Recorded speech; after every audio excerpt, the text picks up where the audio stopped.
guys, it's Guadalupe Mendoza and welcome back to this week's Lions Roar. Good morning, Lions. My name is Ernesto Garcia and I'm here with your daily announcements. Please stand for the Pledge of Allegiance. Put your right hand over your heart. Ready? Begin.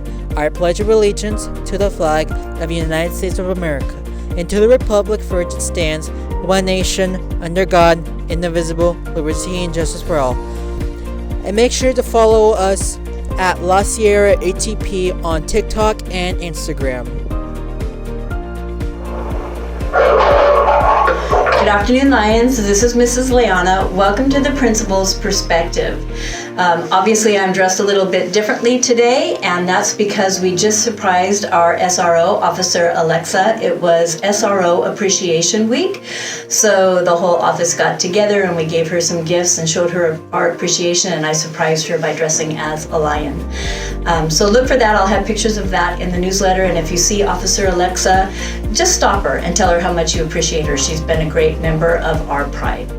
Also, I wanted to talk about progress reports. Progress reports went out this week, and if you are making unsatisfactory progress in any of your classes, you're going to be able to use that information to motivate you to get your grades and your credits up. Especially for my seniors, you are flat out of time. You cannot afford to not be handing in your assignments or not passing your classes. So use that information to do things differently. You've got to change the dance if you want to walk the stage in May. Okay? And for my juniors and my sophomores, same thing. This is information for you. You all came to the Vista or to the Opportunity Program because you wanted to get your credits back on track and graduate on time. So this is us supporting you so that you can do better. Use this weekend to study and get any assignments done that your teachers will still accept. You can do it. And until next week, keep making good choices, focusing on your goals, and earning all your credits. Hello Lions, this is Ricky and Ozzie from ASB. Coming to the upcoming ASB events. This week our Fun Friday activity will be slime making. I personally love seeing everyone's school spirit throughout our dress up week. And then your academy classes should have been working on some butterflies that we passed out last week. Your academy classes should have been working on butterflies that we have passed out last week. Those butterflies should be up on your windows by the 21st of next week. Hey Lions, I'm Alex, and this month we are acknowledging people for Black History Month. This week we would like to acknowledge Jonas Savimbi. He was an Angolan revolutionary politician and rebel military leader who founded and led the National Union of the Total Independence of Angola. Hey Lions, my name is Valerie Uribe, and we recently welcomed families to our open house. Here are a few highlights from that night.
Hi, my name is John Linares, and thank you for watching this week's Lions Roar. Make sure to like, comment, and subscribe to our YouTube channel, and follow us on Instagram at videoproductions.lvls.